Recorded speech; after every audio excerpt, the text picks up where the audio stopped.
Kia ora whānau, hope everyone's having a good day. We are here with Pete, who is a dairy farmer here in Waipu, and Pete has made land available a few weeks ago now. Was it 3 weeks ago, a month ago? A month ago, for the Dig In At Marsden crew to set up camp on some land here in Waipu. So he's actually really knowledgeable about the oil refinery as well, and has been very active in the freedom movement and attending the convoy. You were at Parliament too, weren't you? 20 days. 20 days at the park. Were you staying on site? Or? Yep. Yeah, in a tent and a... sleeping in the stock trailer. Oh, nice. Well, there's a will, there's a way, eh? And so you came from all the way here in Waipu, did you convoy through to Wellington? Yeah. And what was your experience over those 20 days, if you had to sum it up? Probably I left about the 26th, but up to that point of time it was a life-changing experience, and very humbling, and it was just a section of New Zealand that was hurting. And that section of New Zealand hurting was, from what I saw, they were showing their hurt in quite a reasonable and peaceful manner. Yep. And it was very sad to see how it ended. Yes. Yep. Anyhow. So since then, what have you been up to since Parliament? Well, when I left, I had to come back and finish putting up a shed for calves, because we started calving in the autumn. So I had a month to get a big shed up for Michelle to rear her calves in. Otherwise, I was going to be in trouble. Lose a few and end up with hoof prints all through the house. Yep. So that was the reason I had to get back home. But the infiltrators and that were getting into the camp when I left, and the government and the government agencies were basically trying to change the direction of the peaceful protest, so it could they could generate their narrative through their paid media to make out we were not peaceful. It was quite disgusting of how our elected government, which is supposed to protect the citizens of New Zealand, they were elected by the people and they should be looking after the people, and what unfolded after that was absolutely disgusting. I saw enough on the 10th of February. That was a bloody disgrace by our police force. They were, when the woman linked hands, I was there right at the beginning, and when the woman linked hands and turned their backs to the line of police, what happened after that was disgusting. There was mothers, nanas, they were just getting dragged out by their hair. Whatever the cops could get their hands on, they dragged them out. So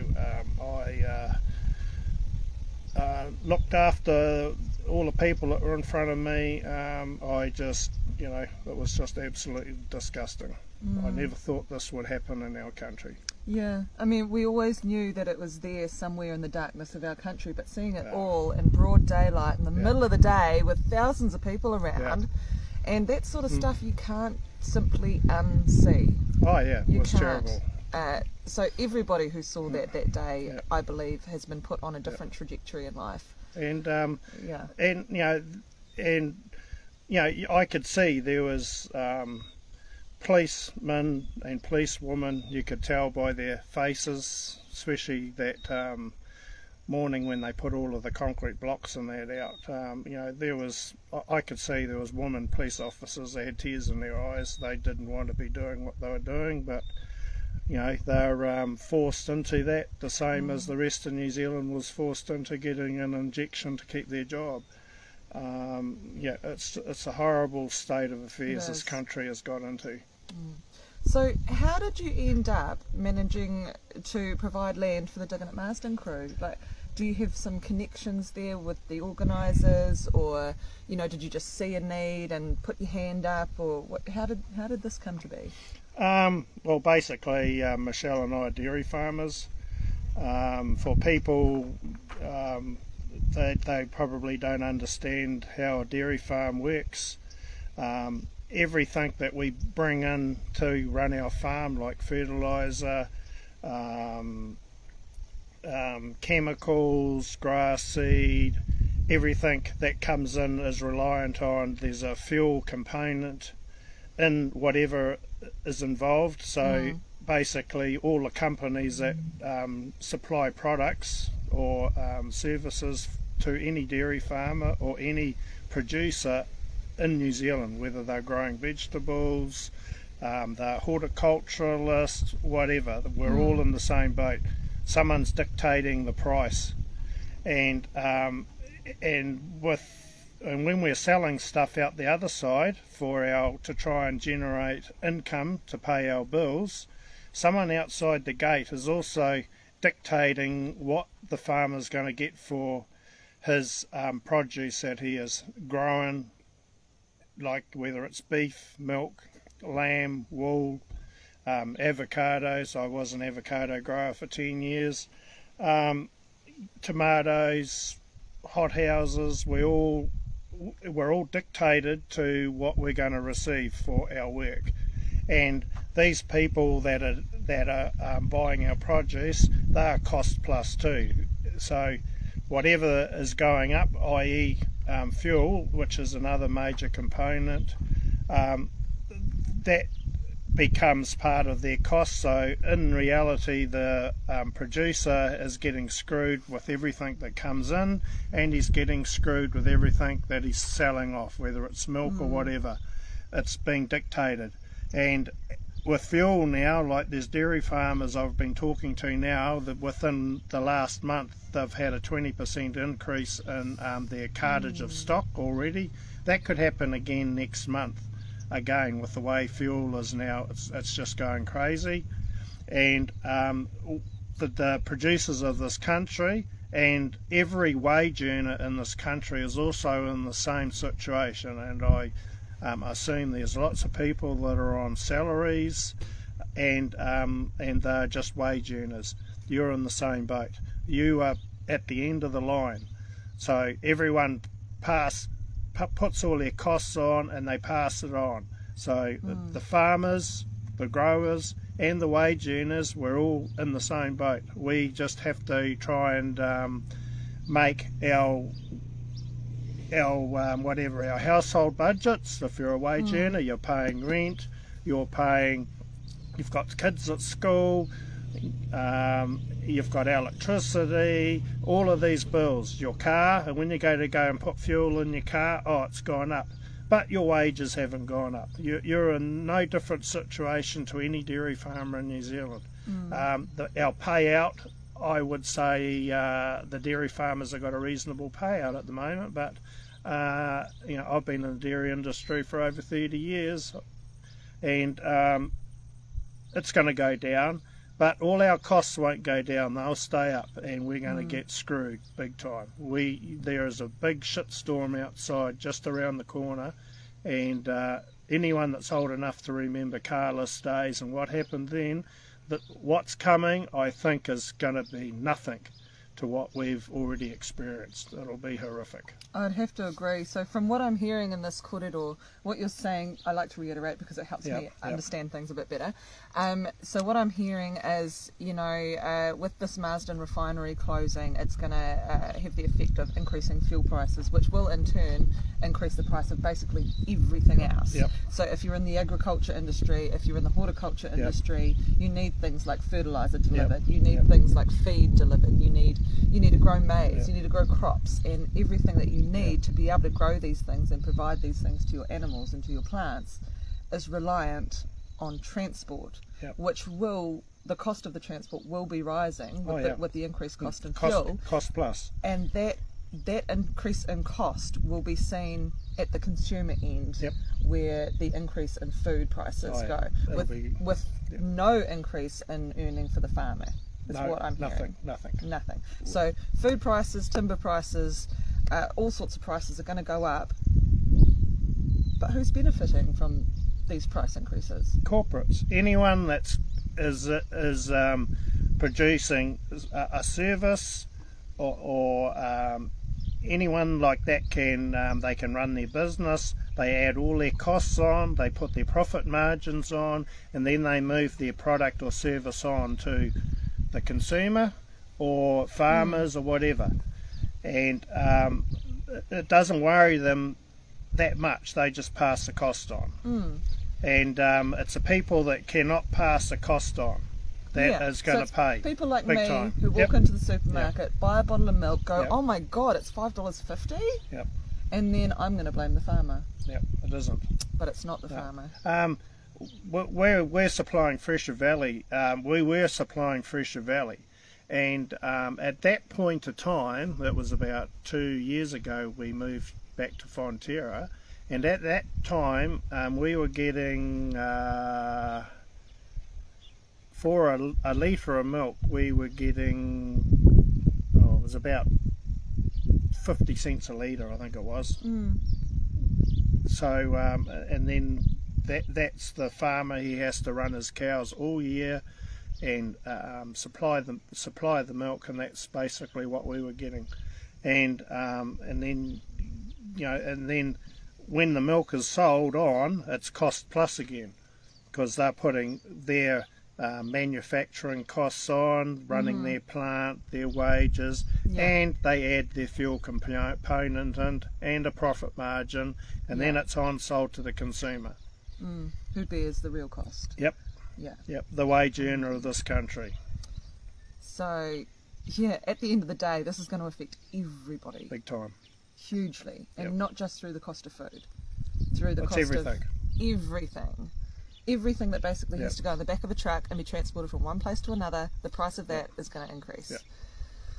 That's really, really scary. I mean, considering we've already got a food crisis, we've already got a housing crisis. It's going to cost more to build now that transporting timber is more expensive. It was only just a few months ago, there was market gardeners were on mainstream news, and the supermarkets weren't paying them enough money for the growers to even recoup their costs, so they were just rotary hoeing their produce into the ground because it wasn't worth picking. It was going to cost them more money to pick the produce than it was to get on a tractor and rotary hoe it in the ground. And this is going to get worse. Yeah. Big time. It's the old story. They were getting dictated to what they were going to get for their produce. The supermarkets is basically two corporations that sort of got the whole thing, got a stranglehold on the groceries in this country, and it's cost plus. They'll screw the producer as hard as they can, and so they can make as much profit as they can. Do you think we might be looking at in future having to pay for a car park at a supermarket so they can offset costs? Don't give them any ideas. Possibility. Just like they do at the hospitals nowadays. Yeah, it's disgusting. God, it's nuts. So, what was my train of thought, guys? We are going to open to some questions in a little bit. Not watching questions at the moment, but when we open it up, if everyone can put their questions in capital letters, that would be awesome. What was I going to ask you? So you mentioned the mainstream news. That's right. You mentioned mainstream news. In your opinion, why is this huge thing not being featured anywhere in the mainstream news that I have seen, that I have heard of? And to be honest, I don't watch a lot of mainstream news or anything. I would have to rely on other people to send me that info. But I've heard nothing about Marsden or increased fuel prices or anything on the mainstream news. Why do you think that is?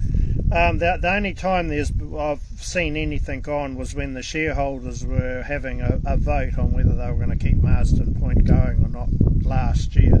And since then, basically, the media has been, it's been crickets. There's been nothing from the media.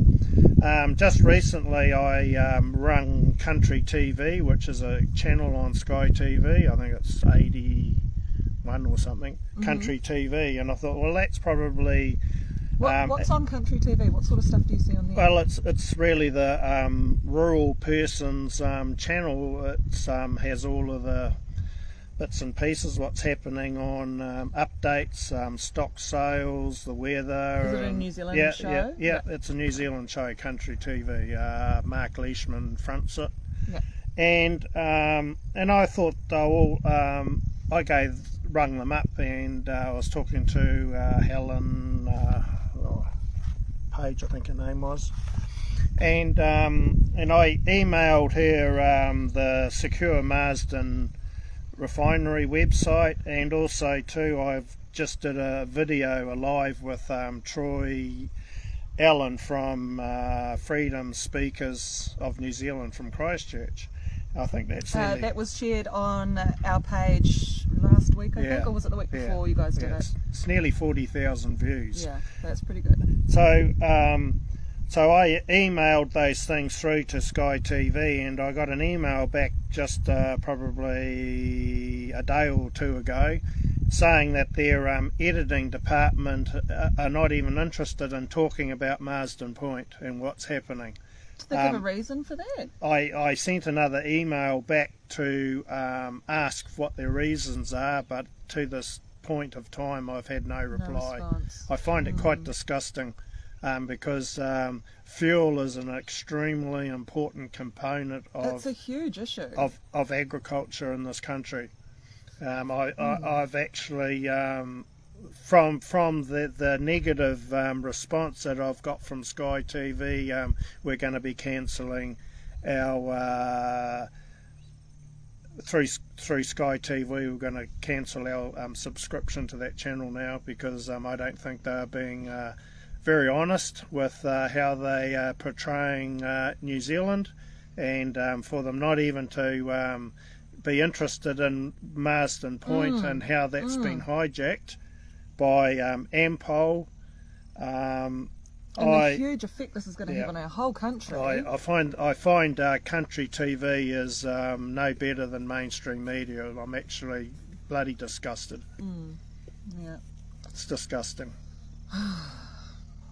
So, if we were to get some time on mainstream TV, what would that look like? Well, if I had an opportunity and we had a segment on mainstream TV, I'd like to sit in a chair opposite Naomi Page. Now, I've got a lot of questions for her. That would be my wish list. Yeah. I'm only a dairy farmer, but by gee, I've got a lot of paperwork here, Naomi. Look at all this. I've got a lot of questions. You're if we could maybe at some point get her to watch this live stream, what would be the most pertinent question on your mind for her?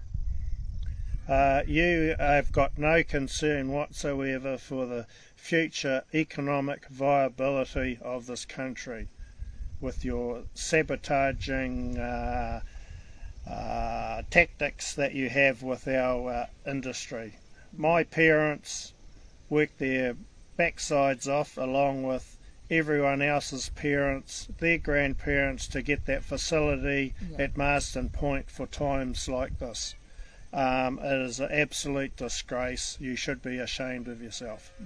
And it also goes for the for Zed Energy, which is now owned by Ampol, and Caltex. All of their fuel is supplied by Zed Energy. Zed Energy up till now has been supplying the shit bitumen that's been going on our roads for the last 18 months. I think everyone that's got Zed Energy cards, Caltex cards, get the scissors out, cut them to pieces, chuck them in the rubbish bin, and go to Gull or Gas or someone else. Just don't stop putting money in these corporate. I've got more words I probably shouldn't be saying.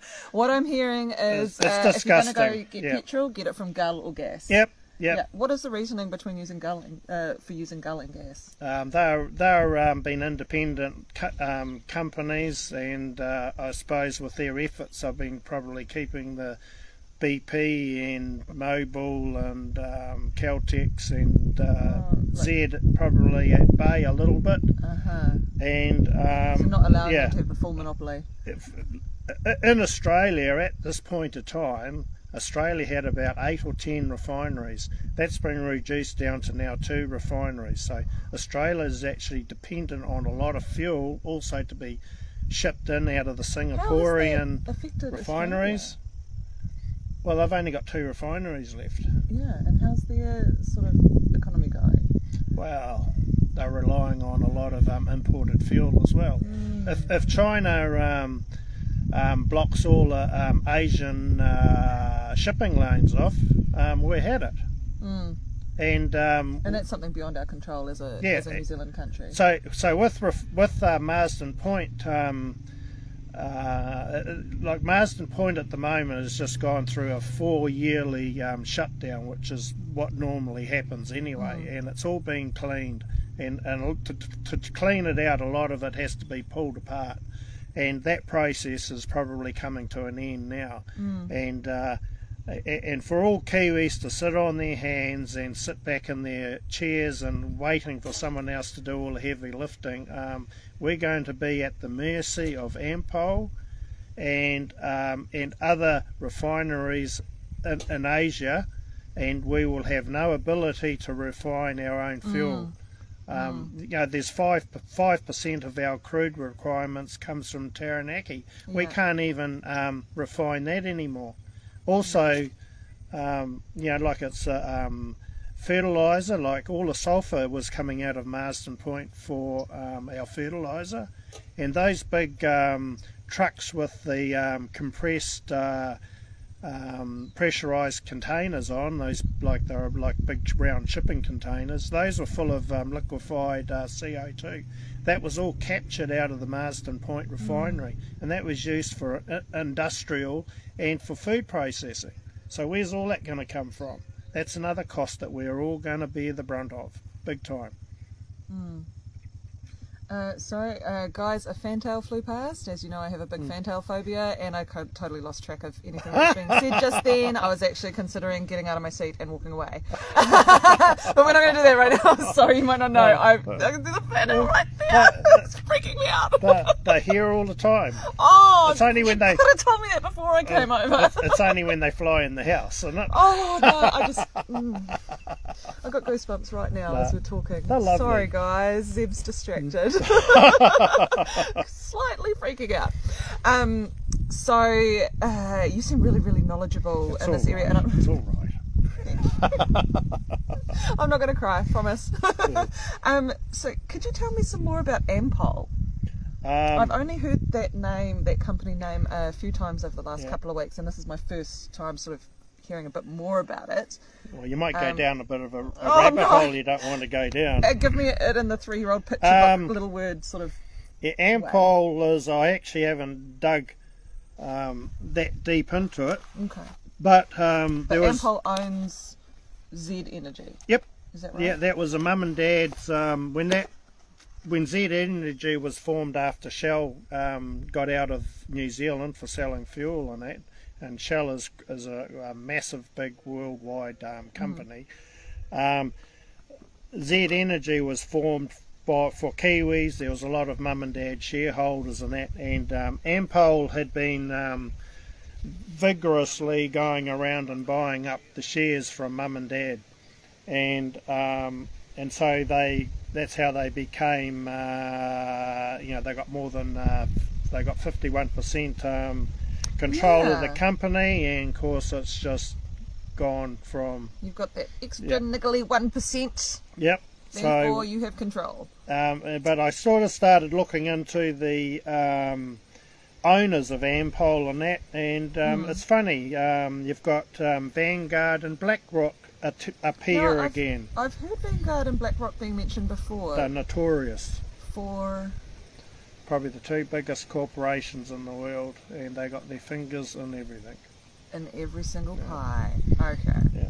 All right. And all the rabbit holes you dive down. It all leads to them? That leads to them as well. Oh, no. So that's where we'll leave it. Okay, yeah, fair enough. Guys, if anyone at home's got some questions, we'll open up to questions now. Please put them in capital letters, and I'll be reading them off my other phone. But first off, I've got a question here from Bradley. He says, do you think more farmers, i.e. Groundswell, need to get behind this? Groundswell? Where's Groundswell? They should have been beating the drum about this months ago. Probably at least 6 or 7 months ago. Yeah. Where they are, I don't know. It's like they've just disappeared off the end of the earth. Federated Farmers are another one. They're a bloody disgrace. And I thought Country TV would at least have the courage to do a segment on our refinery and what the ramifications are. I've got a report from that the Ministry of Innovation and Business did, and it's quite damning. I've got all of this documentation here. It's massive. It's probably, I don't know, 300 pages I've got of stuff here, and I've not found one person that is in favour of what's happening at Marsden Point. They all are sounding alarm bells, every one of them. I've got and there's another one I've just got from Toby Daly. He works in the University of Canterbury. This was done in 2020. And his thesis on this is titled Addressing New Zealand's Oil Security in 2040, Policy Making in an Uncertain World. If you've got an uncertain climate, the last thing you need is to destroy an asset that gives the country stability. Our crude oil that came to Marsden Point is from the Middle East, and so your refinery has to be configured in a particular way to deal with that particular crude. The refinery in Australia, Ampol's refinery, is no different to the refinery we have in Marsden Point, because their crude oil also comes from the Middle East. And when you start dealing with Singapore and Korea and those refineries further up in Asia, they also refine the same crude oil. And now we've got I think there's 35 tanker loads of crude oil came into Marsden Point, and that of crude oil, and that supplied 70% of New Zealand's fuel needs, and including the shipments like gull and gas and all them do. I've been told we need 175 ships, tanker loads of refined fuel to come into New Zealand every year to sustain our needs of fuel. Now, you don't have to be very clever to work out any glitch in those deliveries. There's going to, we are going to suffer big time. Yeah, and it'll be beyond our control. And when there's a shortage of any product, what happens? The price goes through the roof. So don't hold your breath, everyone. There's a shitstorm coming. And the government will be able to hide behind the increase in these fuel prices and things by saying the same thing as they have in previous months. Oh, Ukraine and Russia are at war. Or, another government has a disagreement with somebody else, so therefore we're putting the prices up because But our fuel doesn't come from there. Our fuel doesn't come from that part of the world. It's all bullshit. It's just a means of the fuel companies, especially Ampol, to create a false shortage, and then they can put the prices up. And with Marsden Point gone, we've got no ability to generate green energy. Like that dump that they've been fighting in the Dome between Wellsford and Warkworth. All that material could be coming to Marsden Point and getting processed into green fuel, and also with biofuel and hydrogen, all of those fuels, to get a good product at the end to put in our vehicles, it still has to go through a refinery.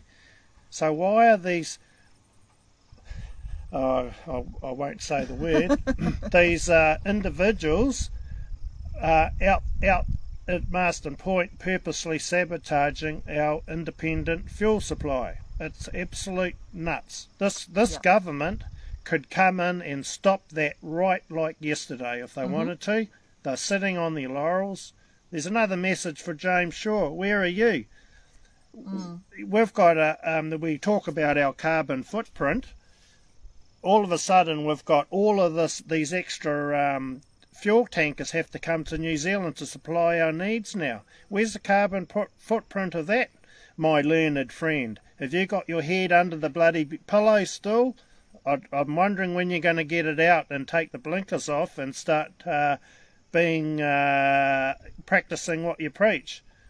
All of these Greenpeace activists, they all should be at Marsden Point chained to the bloody fence. It's just crazy. There's a number of different organisations around New Zealand that I'm really surprised are not backing this protest. Oh, I mean, Speedway. nuts. Speedway, you guys. Yep. What runs a Speedway? Hot Fuel. riders. Hot riders. Motorbike clubs. Like, Yeah. where are you all right now? I've got a question here from Titaha, which is a little bit on the topic of what you were just speaking. Titaha says, what do you think about getting together and starting up a hydrogen or HHO system in our vehicles ourselves, or turn Marsden into a fully green fuel system? I think Marsden is a really good spot. It's a deep water port, and like you're handy to Auckland.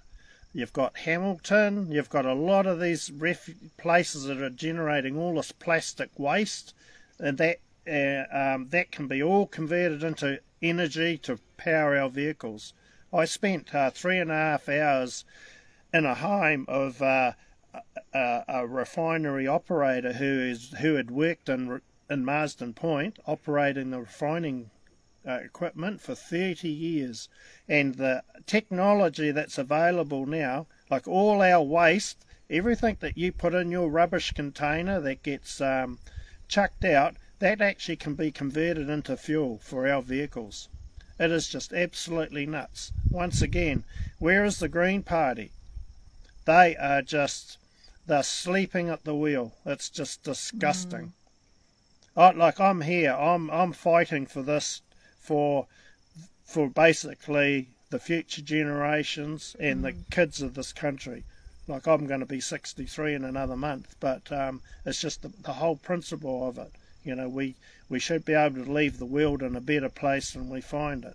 With Marsden Point getting destroyed, it's not too late to stop it. Get your backsides up here, and you know we need feet on the ground up here, big time. Yeah. If we had a crowd like we had at Wellington, then we can do something. It's just everyone's just got their heads down and their blinkers on, and they just, you know, they're trying to survive. They've got families, kids, and everything else. And it is hard, but we've all got to stand up and say no. Yeah, I agree. Yeah. Tautoko.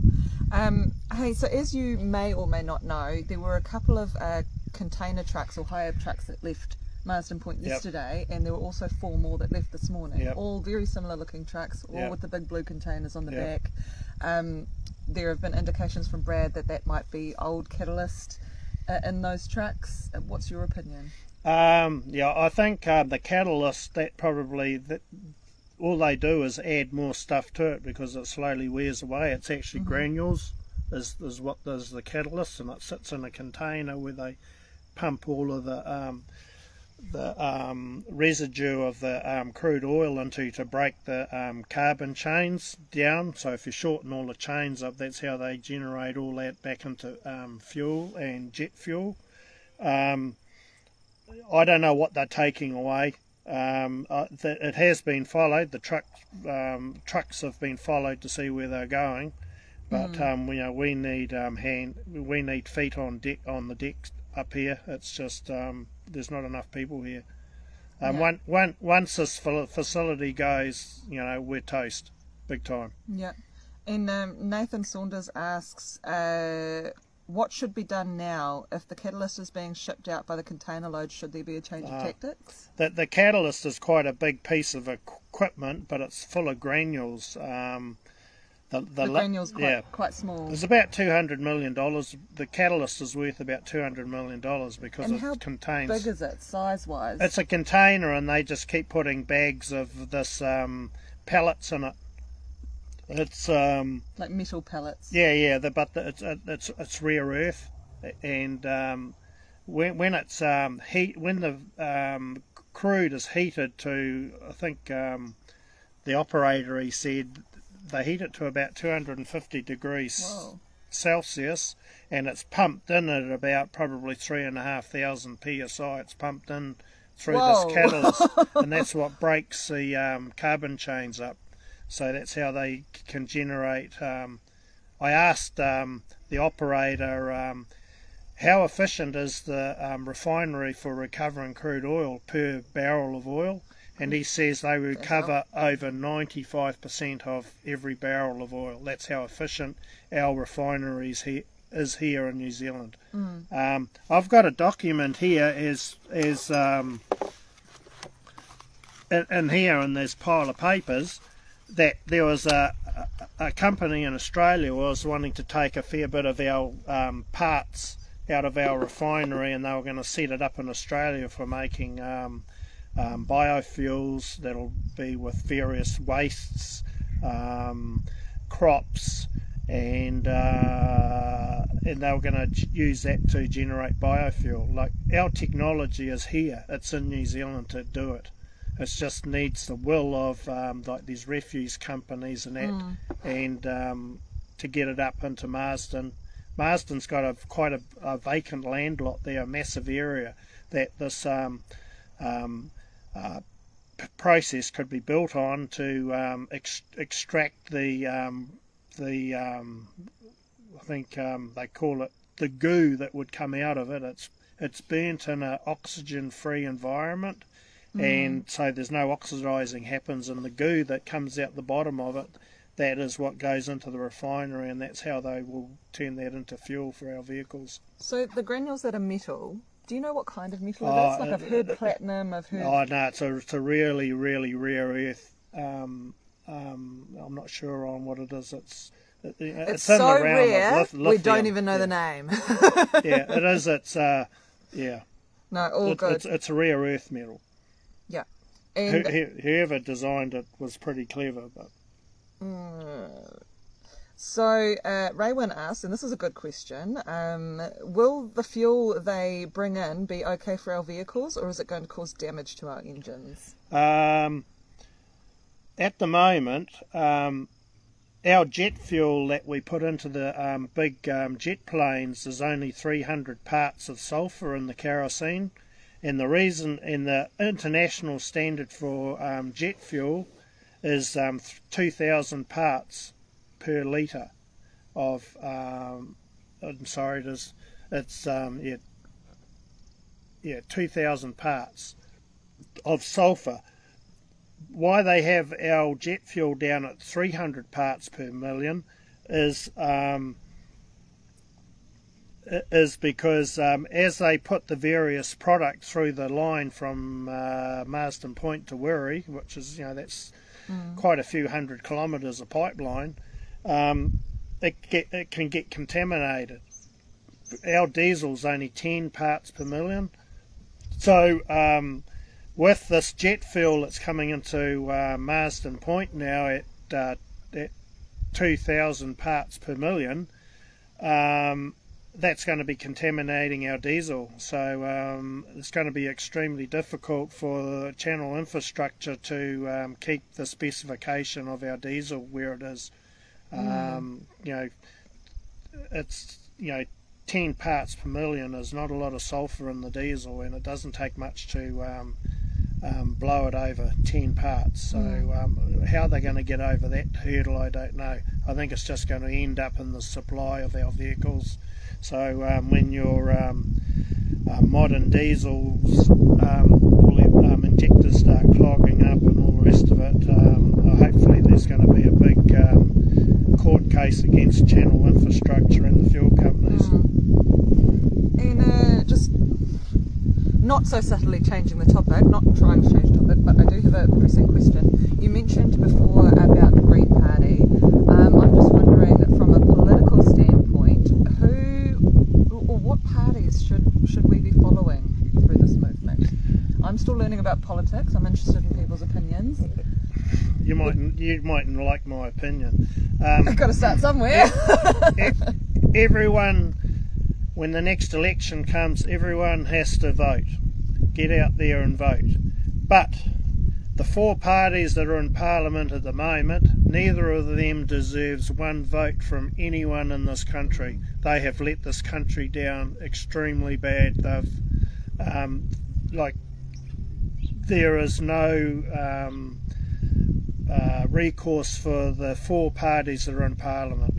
Like, mainstream New Zealand was on the lawn of Parliament, and not one of them, bar I think David Seymour, came out for an hour, but he runs with the hares and hunts with the hounds. I wouldn't trust him as far as I could kick him, along with every other parliamentarian in this country. I had the opportunity of having a short discussion with Mr. Luxton just recently in Waipu, and I asked him the question, why didn't you talk to the people in front of Parliament? And he says, oh, I'm not very happy with the reception I've had from you lot today. And there was a couple of words that he said when I asked the question again, and it was derogatory. And he is a lot shorter than me. I'm about 6'4", and I just looked down at him and I says, I was there for 20 days, mate, and it was nothing like that. It was a lot of New Zealanders that were hurting. When I drove to Wellington in the convoy, I left Waipu, and the amount of people that I drove past getting to Wellington, I reckon for every person that got to Wellington, I reckon we would have been carrying at least another 100 Kiwis on our shoulders. Each. Yes. And I would say anyone that even considers voting for any of these mainstream parties, including the Green Party, you've got to have rocks in your head. And vote for an independent person that's not aligned with any of these four parties, and hopefully we can get a constitution, a proper constitution written up for our country, and at the top of the constitution it should be the Bill of Rights. That's the ultimate thing that we need in this country. Believe it or not, that thing is not a decorative piece of paper. And all of this corporate bloody politics that we've got here now, that all needs to get chucked in the tip, and hopefully there'd be enough shit would come out of it, and we could run our fuel our cars for a year on it. So, well done. In your personal opinion, who are names or faces to maybe keep an eye on and follow in the political area? I think the days are a little bit young yet. I've always been trying, my angle is all of these, we need independence, people like, ourselves, people that have a conscience, very black and white, people that won't give you lip service and then go down into the room next door and then put a knife in your back. We don't want them in politics. We want real people that shoot from the hip.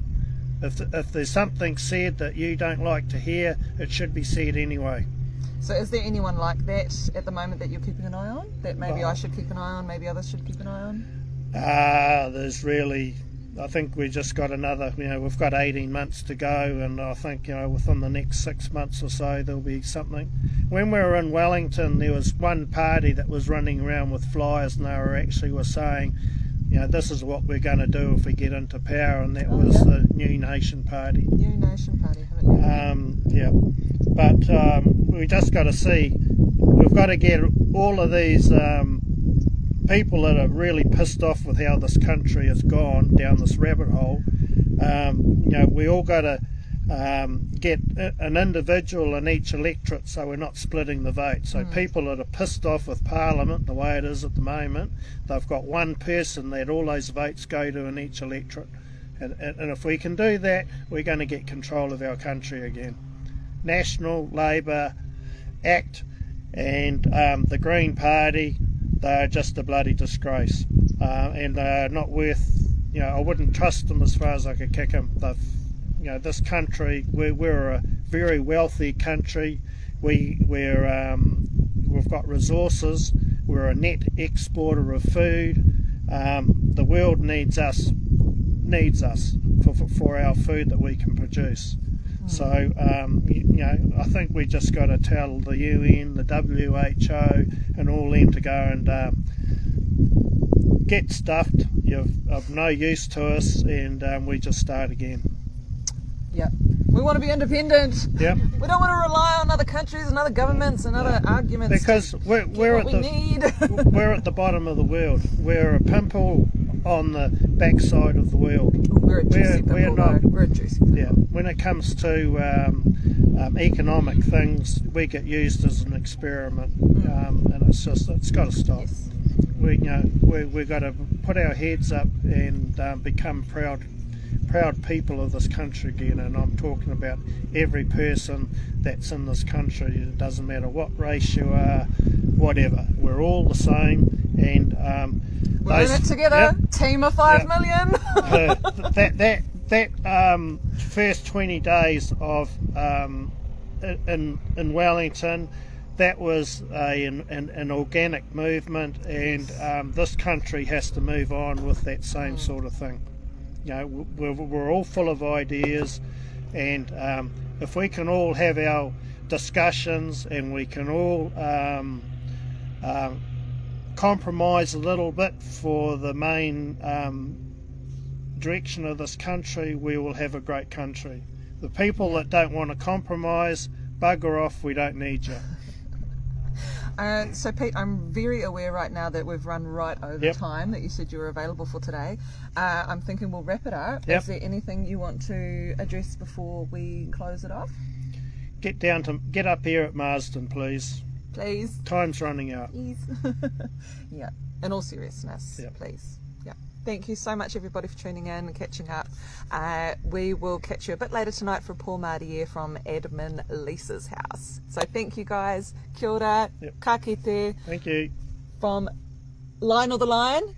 Lionel the Lion has been here. And Pete and myself. Ka kite whānau. See ya. Thank you.